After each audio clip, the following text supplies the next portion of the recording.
Ке се трошат повеќе пари, но планот е и повеќе да се приберат. Со ребалансот на буџетот се зголемуваат и приходите и расходите. Државата ќе потроши речиси 57 милиони евра повеќе од рекордно високиот буџет кој беше донесен на крајот од минатата година. Но од прилика толку се очекува и да се соберат. Па така уверувањата се дека нема да има продлабочување на дефицитот. Тој останува на старата проекција од 4% од БДП, односно дупката ќе биде 670 милиони евра.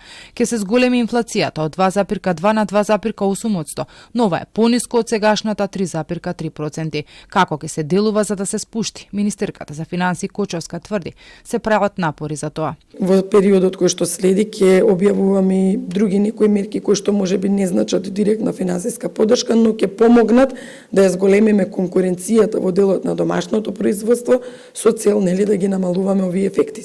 Ставката капитални расходи, која најчесто е високо проектирана во буџетот, повторно се зголемува за речиси 5 милиони евра заради проектите во одбрана. Околу 40 милиони евра повеќе пари ќе одат и за ПИУМ, па така сумата која ќе се издвојува од буџетот за оваа институција ќе достигне 813 милиони евра. Пензионерите сигурно ќе го добијат законското зголемување, но допрва ќе се размислува дали ќе имаат и линеарно до 2500 денари.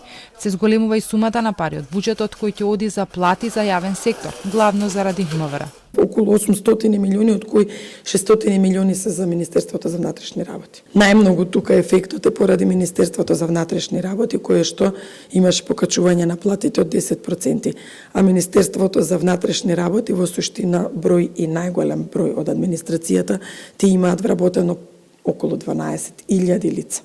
Ке продолжи задолжувањето и дома и во странство, но Кочовска уверува дека јавниот долг нема да биде поголем од 62% од бруто домашниот производ. Проекциите за раст остануваат на 3,7%, главно ќе биде движен од потрошувачката. Кочовска тврди дека забелешки од колегите околу овој ребаланс немало, иако некои од нив побарале повеќе пари.